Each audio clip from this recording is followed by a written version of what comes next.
Galera, hoje eu vou falar de uma das coisas mais incríveis que me aconteceram quando eu comecei a estudar astrologia. Na verdade, a primeira vez que eu chego na casa de Danemi, minha professora, minha mestra, eu assisti essa aula. E ao longo de anos e anos do meu encontro com ela, nos meus 4 anos que eu tive antes dela virar uma estrelinha lá no céu, eu assisti algumas vezes, muitas vezes, as palestras que ela dava sobre a interpretação dos signos, dos eixos, com a Santa Ceia, com a última ceia do Leonardo da Vinci. É incrível porque, de fato, quando a gente olha para a obra dele, quando a gente observa a posição de cada um dos apóstolos, quando se vê a expressão gestual de cada um deles, não fica nenhuma dúvida de que Leonardo da Vinci, naquela época, teve a intenção de representar os 12 signos do zodíaco. E ela conta pra gente, inclusive aqui esse livro Luz e Sombra, é o livro dela, que fala muito sobre a história da Santa Ceia, da última ceia, e ela conta pra gente como isso aconteceu na vida dela. E eu vou contar também para vocês. Ela, como muitas pessoas até hoje, tem na sala de jantar o quadro da última ceia para que não falte alimento. Essa é a mitologia, né? Essa é a crença de um quadro na sala onde se come. É uma ceia sagrada e a nossa ceia profana. E ela tinha o quadro da Santa Ceia, uma réplica do quadro e da figura. E ela, um dia, almoçando, jantando, o filho dela mais velho, que foi o único filho que estudou astrologia, estudou e se tornou, não profissionalmente, mas um grande astrólogo, ele olhou para o quadro e disse: "Mãe, tudo que me ensinaste está aqui." E ela conta que aquele dia uma venda caiu dos olhos, assim, que ela disse assim: "Como que eu nunca vi o que ele me apontava?"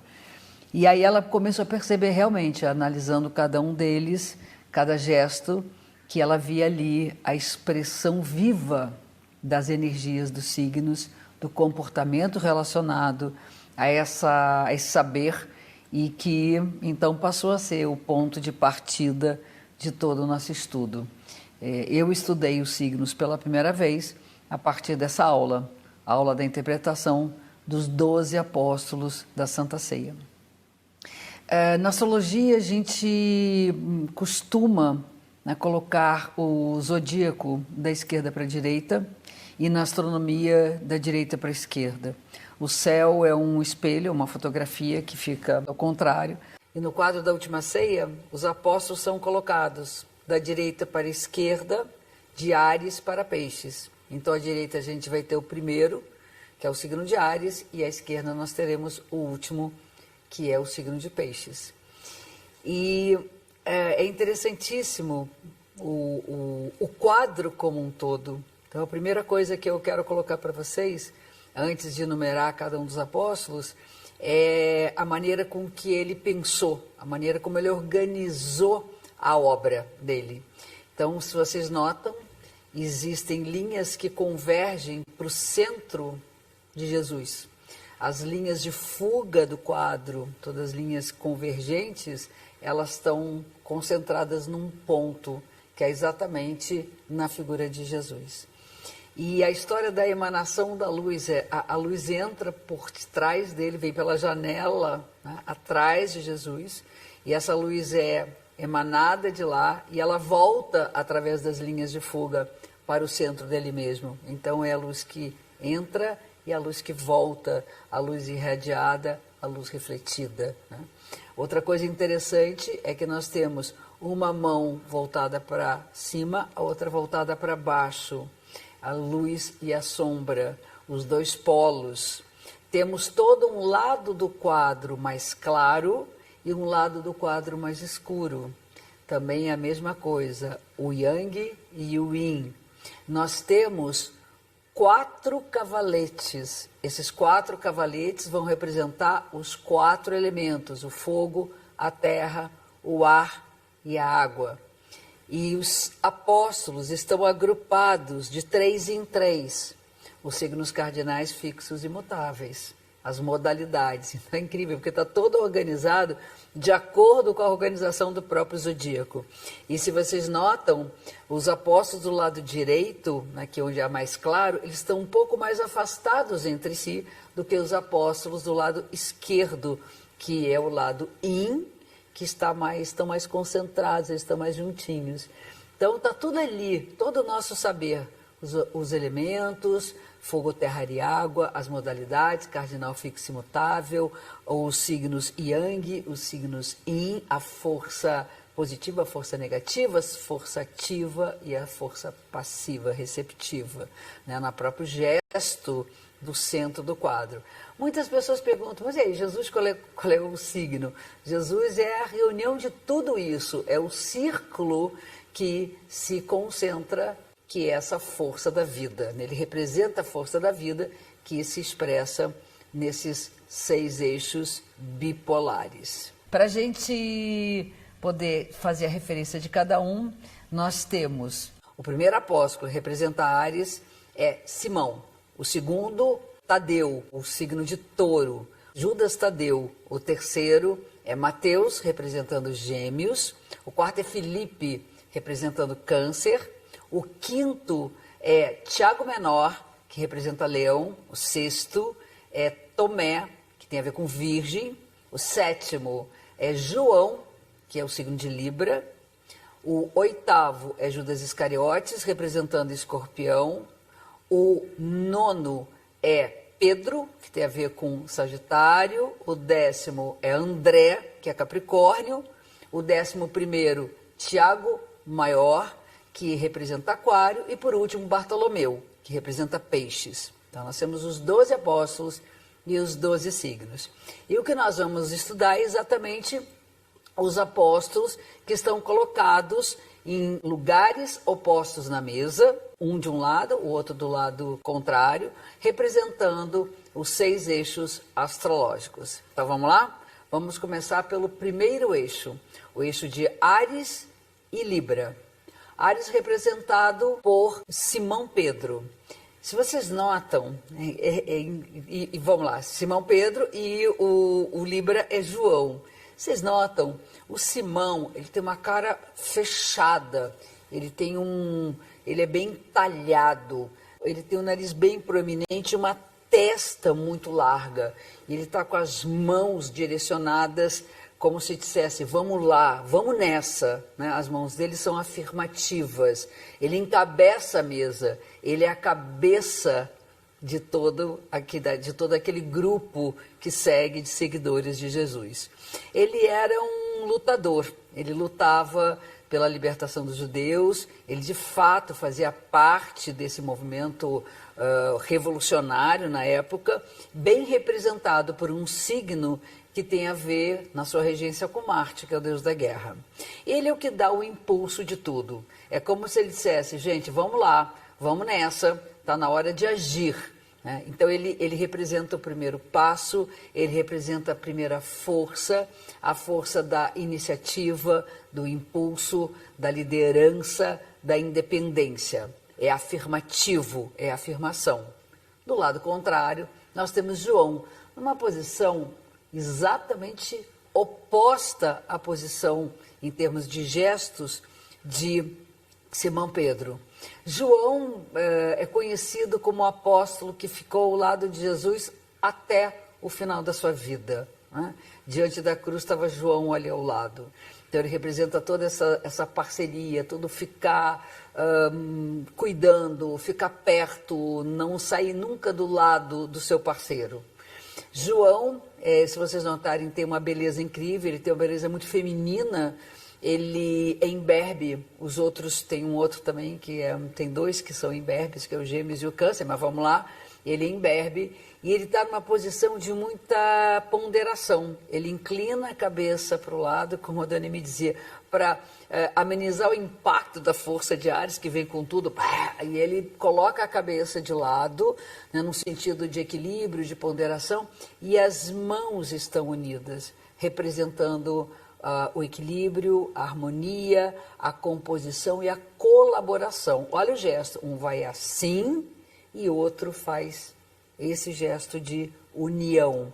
Libra representa a diplomacia, a harmonia, o colocar os pratos na balança, o pesar, o medir e o ponderar. E aí o que ela nos dizia, o Áries sem a Libra, ele acaba sendo muito agressivo, ele não olha o outro, e a Libra sem o Áries acaba muito indecisa, não olha para si mesmo, né? Então nós temos que ter nesse eixo o equilíbrio para que a gente consiga, no gesto de Simão, os librianos conseguirem colocar as mãos para frente e tomar decisões. Ao passo que, olhando para João, os arianos aprendem a cooperação, a ponderação, juntar as mãos e unir-se aos outros, né? Essa imagem, né, do guerreiro e do diplomata, ela representava muito bem na frase Áries é o eu sou e Libra é o tu és, né? Então não existe um outro sem um eu e também não existe um eu sem o encontro com o outro. Vocês veem que esse eixo é inseparável. E toda aquela harmonia representada pela Libra vai em algum momento criar desarmonia, vai viver os conflitos e nesse sentido vai ter que ficar um pouco mais brabo e tomar algumas atitudes. Ao passo que no lugar de Áries é preciso amenizar a afeição, tornar-se mais doce para que o lado estourado, para que o lado impulsivo não fira tanto, nem aos outros, nem a si mesmo. Esse é o primeiro eixo de Simão e João. O segundo eixo, representado por Judas Tadeu e Judas Iscariotes, nós temos ali o signo de Touro e o signo de Escorpião.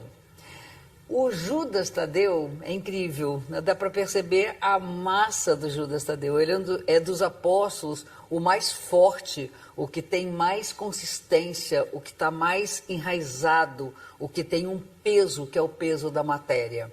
O gesto dele é o gesto de ter, de trazer para si, de preservar e de conservar. Ele tem uma cara meio braba, lembra muito a cara do touro também, ele tem uma cara meio braba, que dizia que ele ficava desconfiado de onde viria a picada do escorpião. Ele dizia assim, alguma coisa tem por ali, ele ficava desconfiado. A desconfiança taurina. Ele não conhece bem a coisa, obviamente ele não sente seguro. Touro é o símbolo da materialização, da realização da ideia sobre forma do objeto, é o cuidado que nós temos com o que é nosso, é a preservação do mundo material. É o cuidado com o nosso planeta, é o cuidado com o nosso corpo, é o cuidado com as nossas coisas. É o ato de preservar e de manter. Ao passo que nós temos representado no Judas Iscariotes, o signo de Escorpião. Eu queria fazer uma parte aí que ela também fazia, todo mundo dizia, claro, só podia ser, já que o Escorpião é aquele signo maldito, quem que seria o representante de Escorpião? Só podia ser o traidor Judas Iscariotes. E ela falava que Iscariotes foi a peça mais importante da história do cristianismo, porque se não tivesse tido a morte de Jesus na condição que foi e a ressurreição dele, nós não estaríamos falando ainda e não teríamos essa religião até hoje, o cristianismo, né? O Judas Iscariotes era também um zelote, ou seja, ele era um lutador pela causa da libertação do povo judeu. Ele acreditava piamente, segundo consta em alguns alfarrábios, consta que ele acreditava muito no poder de Jesus e que ele testou Jesus para que ele, na última hora, se revoltasse e usasse esses poderes que ele tinha, o poder do convencimento, ele tinha um poder de fazer milagres, enfim, para usar politicamente. E que ele fica muito mal quando ele percebe que Jesus não falava da libertação no mundo da matéria, mas falava da libertação no espírito. E aí então Judas se mata, né, se enforca, arrependido do seu ato de traição. Né? A traição teria sido, segundo ela, um gesto para provocar Jesus para que ele pudesse libertar o povo. Né? Então essa pelo menos é a história que faz todo sentido quando a gente pensa no signo de Escorpião. Escorpião é a lei da natureza, da finitude das coisas. Um dia tudo acaba, um dia nós morremos, tudo se transmuta, tudo se transforma. É a lei da transformação, é a lei do desapego. Tem a ver com o fato de que não adianta a gente ficar grudado nas coisas, acumulando, porque tudo se vai. A vida acaba e a vida continua. Então nós temos os dois polos, o polo da matéria e o polo da desmaterialização, o polo do cuidado, do apreço, do apego e da preservação e o polo das transformações. Judas Iscariotes, ele está com um saquinho de dinheiro na mão, ele era o tesoureiro, né? Ele detinha esse poder dentro da comunidade dos apóstolos. E se vocês notarem bem, com bastante cuidado, parei o vídeo na hora que olharem isso, na frente do saquinho de dinheiro tem o saleiro, seria o saleiro, o lugar onde está o sal, derrubado na mesa, o sal derrubado na mesa. O sal da vida, o sal da terra. Então todos os saleiros estão direitinho, o dele está com o sal derrubado, ou seja, representando exatamente a finitude e a morte, o sal da vida que cai na mesa. É incrível, a representação que ele faz é gloriosa, é uma coisa que emociona quando a gente pensa em termos de astrologia. O touro, seu escorpião, se torna um escravo do seu desejo, do seu apego. Ele engole um monte de sapo para não perder o que ama, o que tem, o que ele acredita ser importante. E o escorpião sem um touro se torna um ditador, porque é preciso ter a doçura e a submissão do touro para entender que ele não tem domínio sobre tudo. Então é preciso que o escorpião desenvolva a doçura do touro e o touro desenvolva a frieza diante da finitude das coisas. Ela dizia é muito estranho eu dizer, por exemplo, para uma mãe taurina que ela tem que ser fria diante do sofrimento de um filho. Eu entendo, é exatamente isso. Todos nós sofreremos e todos nós deveremos aprender a transformar esse sofrimento em nova vida. Isso é a força do escorpião. E ela falava para os escorpiões, não me fale mal do escorpião. Se algum escorpião te fere, seja consciente que ele quer despertar em você uma coisa que você não via ou não queria ver. Agradece a ele como você agradece um cirurgião que te fere e que te corta, mas que te salva a vida. Mas vocês, escorpiões, não esqueçam de dar anestesia, que é o touro, a sangue frio, sacanagem. Então a gente tem esses dois lados, né? O touro tem que aprender a cortar na carne quando as coisas não estão mais boas e a zona de conforto já não mais produz. E o escorpião tem que aprender nessa anestesia a doçura representada pelo próprio regente de touro, que é Vênus, né? Esse é o segundo eixo. O terceiro eixo, o eixo de Gêmeos e Sagitário. Gêmeos é representado por Mateus. Aí, quando você começa a ter alguma dúvida de que ele representou ali o zodíaco, na figura de Gêmeos e Sagitário, a gente não duvida mais. Gêmeos é o único apóstolo que olha para um lado e gesticula para o outro. Ele está exatamente assim, como se ele falasse com o lado da mesa e passasse a informação para o outro lado.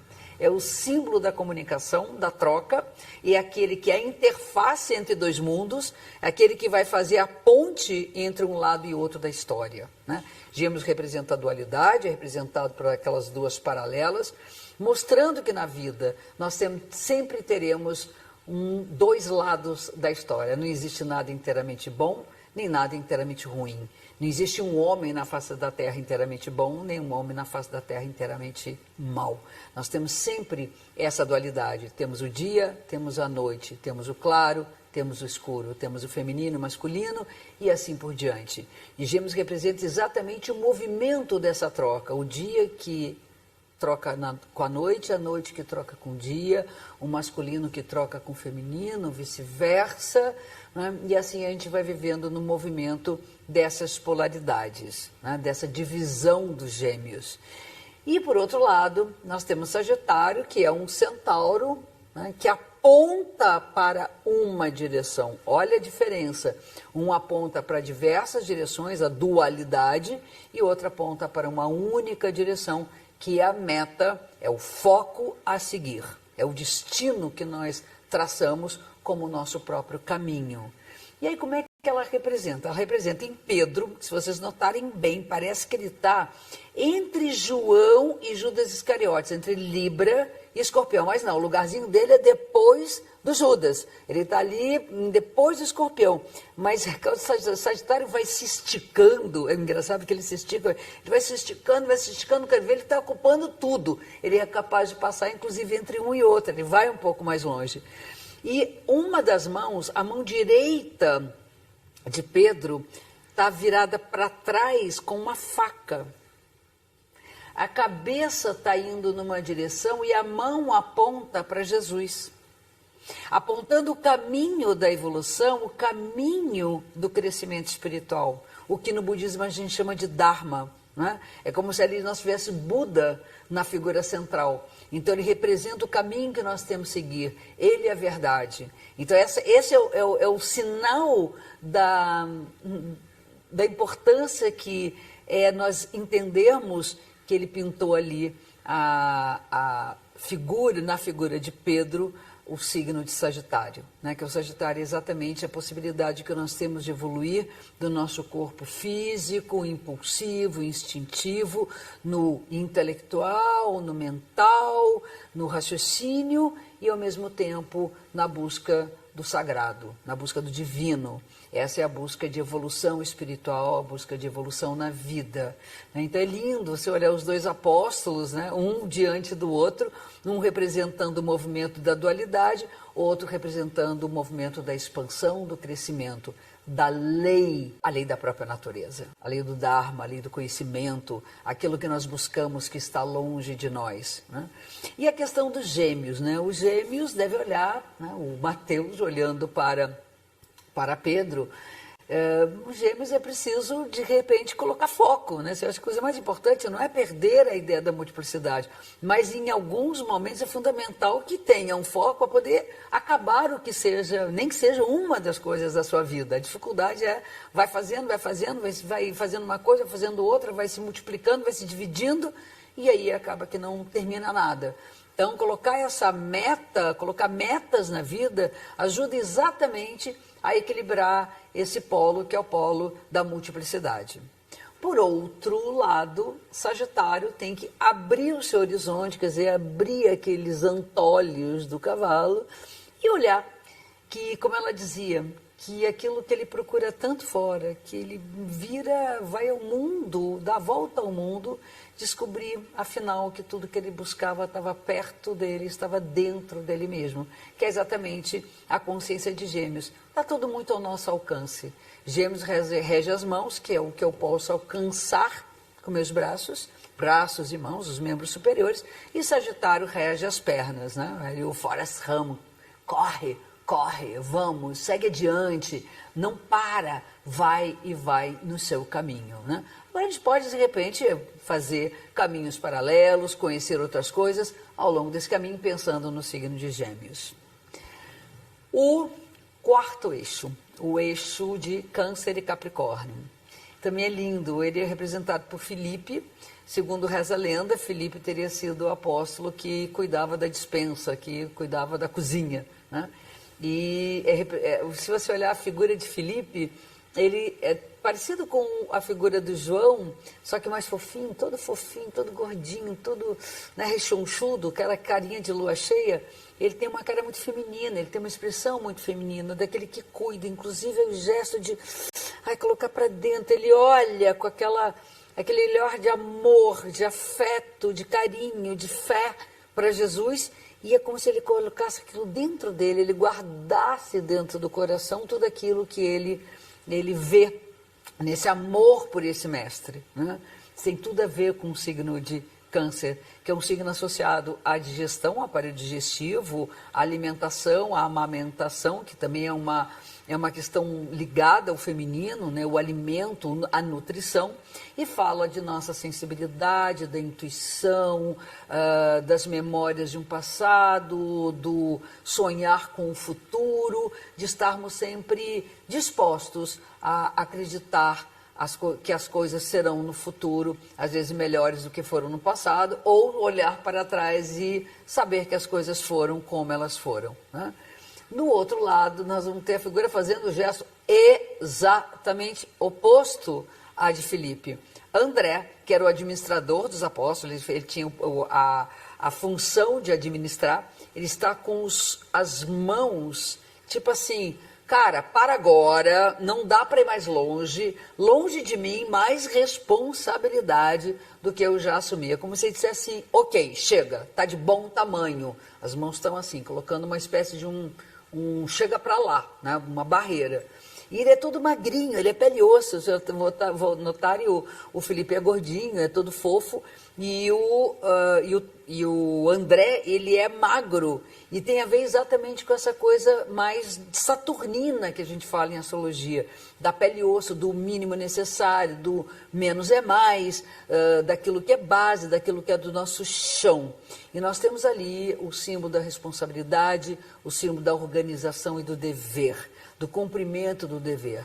Uma das características mais fortes do Capricórnio é levar a sério aquilo que ele faz, é se comprometer com aquilo que ele sabe que ele pode fazer, um dom da eficiência, do pensar no presente, das garantias, da segurança e do desejo de crescer e ir até o topo da montanha, né? Aquela coisa da perseverança, do trabalho, é o símbolo do trabalhar. Não é trabalhar no sentido de emprego, de tudo na vida exige da gente um trabalho. As relações, o cuidar de um filho, o trabalhar, o cuidar de uma casa, tudo isso que é da ordem do Câncer, que é o cuidar, representa um trabalho. Não tem uma varinha mágica que cuida dos filhos, troca as fraldas, uma varinha mágica que põe dinheiro dentro do nosso bolso. Nós temos que obrar, essa é a função do Capricórnio.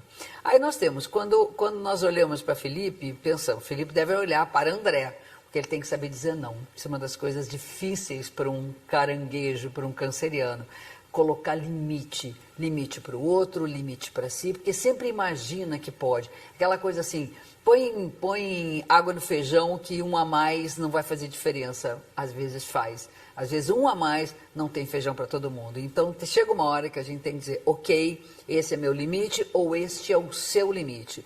Quem dá esse limite é exatamente o signo oposto, que é o signo de Capricórnio, representado por André. E André tem que colocar a doçura, tem que colocar essa afetividade, o relaxar, o saber que essa barreira ela é flexível. A barreira está lá. É importante que a gente saiba ter o limite, mas não é rígida, ela não pode ser uma muralha, ela tem que ser que nem aquelas portinhas, as paredes japonesas, ela corre, mas às vezes ela abre, ela corre, aí você deixa entrar, deixa sair, e também tem essa coisa do olhar para trás e olhar para frente, né? O Capricórnio ele ali, aqui agora, é o passo do hoje, e é importante sentir, sonhar, imaginar, lembrar, porque isso vão ser referências importantes para o presente e também esse presente tem que ser pautado em algum sonho do futuro. Então, quando nós pensamos nos dois, nós vamos ter o passado e o futuro no Câncer e o presente no Capricórnio. Aí a gente tem o tempo como um todo, né?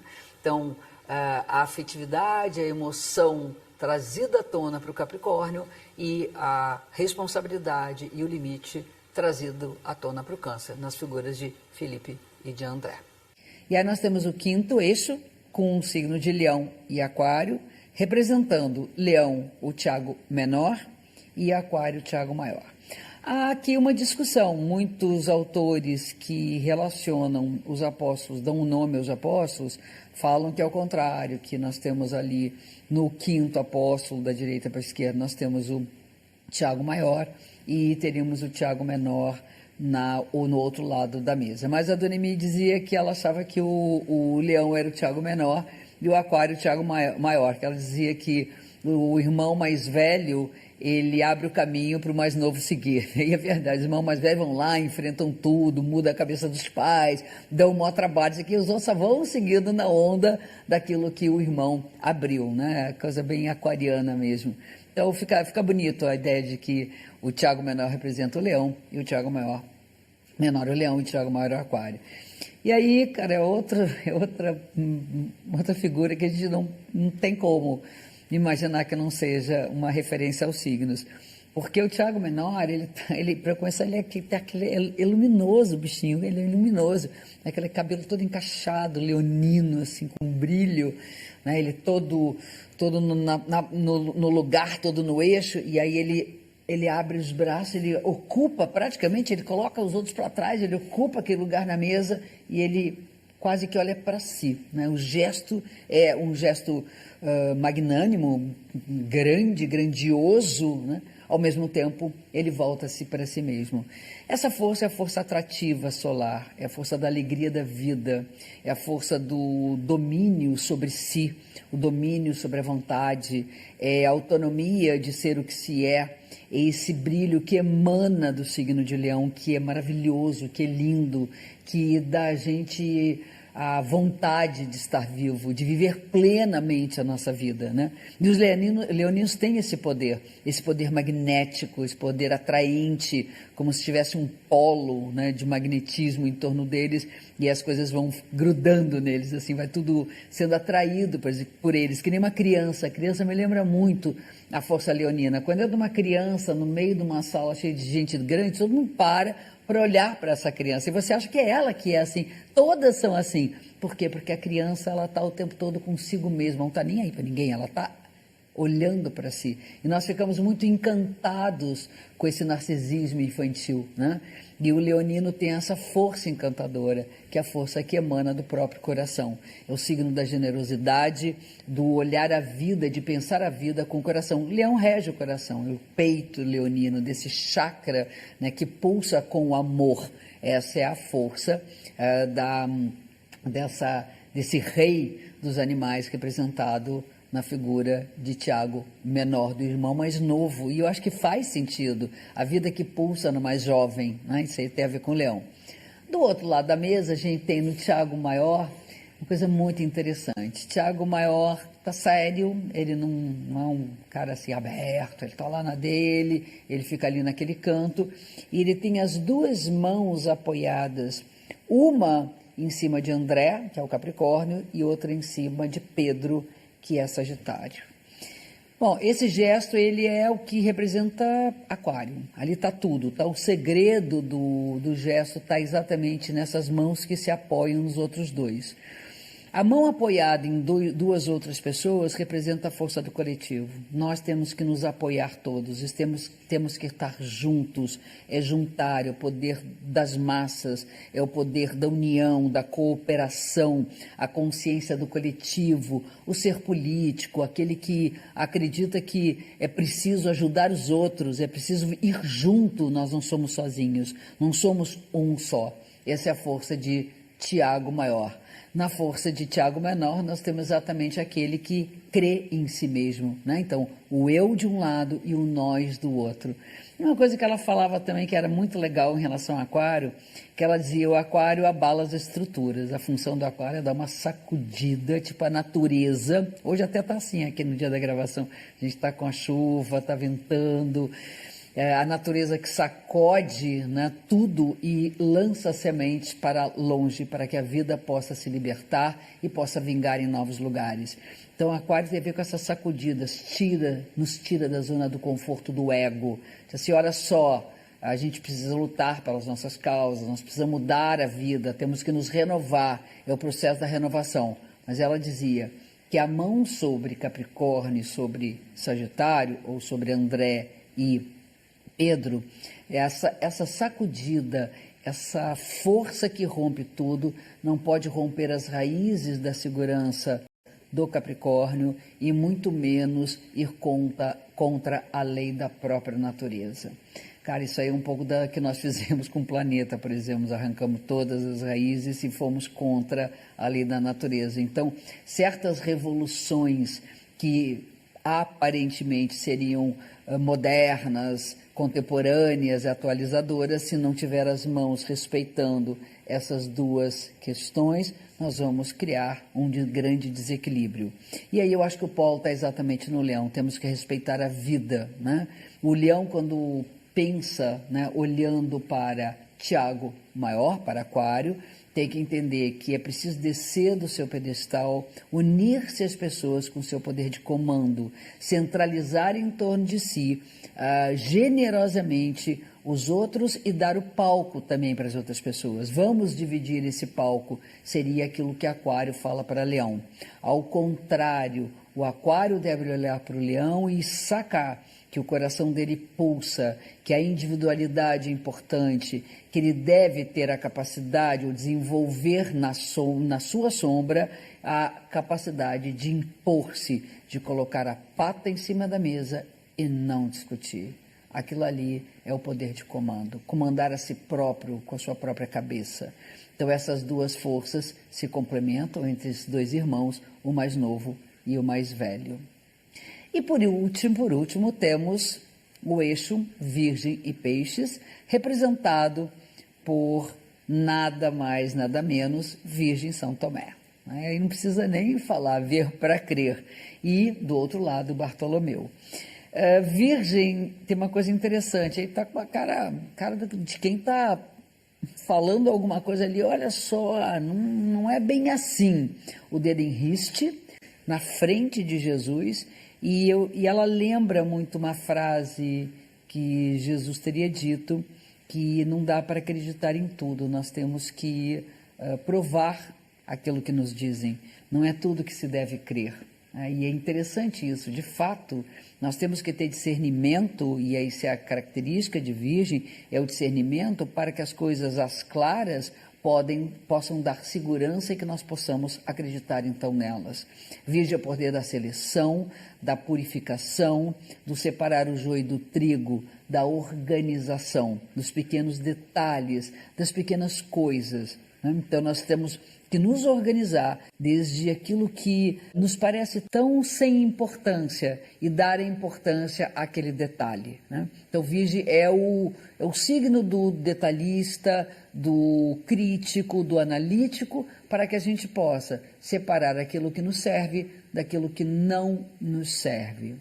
Do lado contrário, temos Bartolomeu, que tem uma curiosidade, né? O quadro todo, se vocês notarem, os pezinhos dos apóstolos estão todos de havaiana, olha que coisa interessante, todos usam havaiana, já na época umas havaianinhas, e estão todos eles na sombra da toalha da mesa. O único que tem os pés na luz é o Bartolomeu. Aí, mais uma vez, não há dúvidas que ele quer representar alguma coisa com isso. Peixes regem os pés da gente, nas nossas barbataninhas, né, que nos ligam no fio terra. E a outra coisa muito interessante é que Bartolomeu não faz gesto nenhum. Ele se apoia na mesa e olha para aquela mesa inteira, como se dissesse assim, tudo que vocês estão dizendo, no fundo, é a mesma coisa. O que vale é o conjunto, o que vale é a síntese de tudo isso. É aquele olhar que consegue superar todas as diferenças e faz de que todos os peixes sejam um grande cardume, que a gente ande no fluxo da vida e que a gente possa, de fato, entender que nós somos uma conexão com o universo enorme, infinito, incomensurável, indizível. E aí nós temos esse universo mágico do Peixes, né? Nós temos ali no São Tomé o mundo das provas, o mundo da realidade, o mundo como nós o vemos, e nós temos no Peixes aí o mundo que nós sentimos, que nós intuímos e que nós fantasiamos. Santas fantasias, lindas fantasias que dão um sentido para a nossa vida.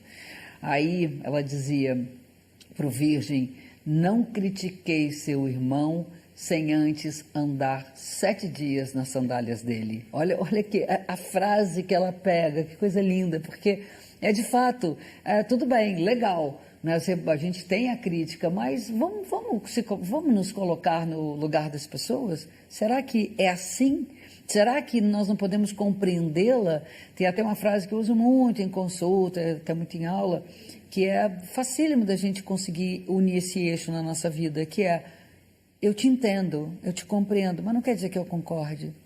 Então você está nos dois, você está no mundo do outro, está no seu próprio mundo, na sua visão crítica da realidade, mas ao mesmo tempo sensível ao olhar e o mundo do outro. E para o Peixes, ela dizia finalmente: peixe, meu pobre peixe, você vive com os pés lá no céu, com a cabeça lá em cima, de vez em quando você tem que descer na terra e ver que aquilo que você sonhou, você tem que obrar aqui na terra. Mande os peixes trabalhar. Ela só dizia isso: eu estou trabalhando até hoje, eu sou pisciana, trabalhando direto, põe os peixes para trabalhar, para não pirarem, né? Então, essa conexão, né, da sensibilidade com os pés no chão da realidade e a realidade conectada com os sonhos, fecha exatamente o último eixo do zodíaco. Essa foi a lição mais incrível que eu tive na minha vida, desde que eu conheci todos os professores, né, que passaram por mim, minha professora de arte, minha professora de piano, minha professora de química, o meu mestre budista, todos eles me ensinando tantas coisas, e essa foi realmente a lição que mudou minha vida. Então, quero que isso seja um presente, né, de Dona Emi para nós, para vocês, e que vocês possam contar essa história para muito, muito mais gente. É isso aí, fica um carinho muito grande, e até o nosso próximo encontro.